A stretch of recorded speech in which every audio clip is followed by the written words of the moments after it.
Hello guys, আমি প্রিয়াঙ্কা। তোমরা দেখছো প্রিয়াঙ্কা সরকার ব্লগস। আজ একটি দারুণ টেস্টি রেসিপি নিয়ে তোমাদের সামনে হাজির হয়েছি।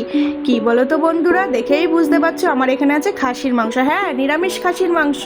দেখো, আমি মাংসগুলোকে বেছে রেখে দিয়েছি, এদিকে আলুগুলোও কেটে একটা পাত্রে রেখে দিয়েছি। তারপরে সেই মাংসগুলোর টুকরো আমি একটি পাত্রে রেখে তার উপরে হলুদ, লবণ, একটু সরিষার তেল অ্যাড করে ভালো করে মিশিয়ে নিয়ে দেব প্রেসার কুকারে। দেখতেই পাচ্ছ বন্ধুরা, আমি সব প্রেসার কুকারে তুলে নিচ্ছি। হ্যাঁ, এবার ওভেনের উপর বসিয়ে 3 থেকে 4টে সিটি মেরে নিয়েছি।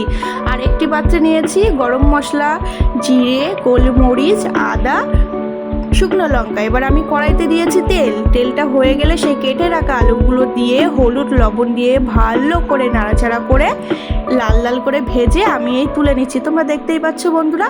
এবার কড়াইতে দিয়েছি একটু তেল, সেই তেলের উপরে ফোড়ন দিলাম একটু তেজপাতা, জিরে দিয়ে সেই গোটা গরম মশলাটা থেতু করে আমি তেলের উপরে দিয়েছি। দেখতেই পাচ্ছ বন্ধুরা। হ্যাঁ, এই যে আমি এবার মশলাগুলো সব পেস্ট করে নিয়েছি।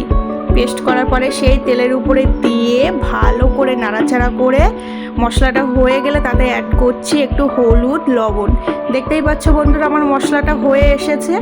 এই যে এবার সেই সিদ্ধ করা মাংসটা আমি এবার সেই মশলার ভিতরে দিয়ে দিলাম, দিয়ে ভালো করে নাড়াচাড়া করছি।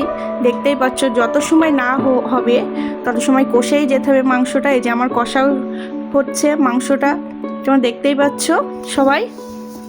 দেখো বন্ধুরা, এই নিরামিষ মাংস কিন্তু আগেকার দিনে কালী পুজোতে পাঠা বলি দিলে তখন রান্না হয়। নিরামিষ মাংস বলতে কি বলো তো বন্ধুরা, পেঁয়াজ রসুন ছাড়া আগেকার পুজোতে এই মাংসটা রান্না হতো।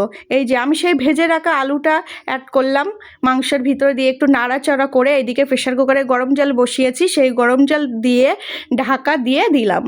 দেখতেই পাচ্ছ বন্ধুরা, এই যে আমার মাংসটা প্রায় হয়ে যাওয়ার পথে, ভালোই ফুটছে টকবক টকবক করে। খেতে কিন্তু দারুণ লাগে, অসাধারণ নিরামিষ মাংস। তোমরা একটু বাড়িতে ট্রাই করে দেখতে পারো। দেখো, আমার মাংসটা নামানোর আগে আমি একটু গরম মশলা দিয়ে নামিয়ে পরিবেশন করব। তাহলে বন্ধুরা, আমার চ্যানেলটিকে লাইক, কমেন্ট, সাবস্ক্রাইব করে পাশে দেখো। টাটা। এই এক্ষুনি টাটা নয়, একটু বাকি আছে, দেখে যাও বন্ধুরা। এই দেখো আমি লাস্টে খেতে বসেছি, কেমন হয়েছে তোমরা তো শুনবে। দাঁড়াও দেখে যাও। এই দেখো আমি খাচ্ছি, দারুণ কিন্তু খেতে হয়েছে। দেখতেই পাচ্ছ আমার মুখের রিয়াকশন।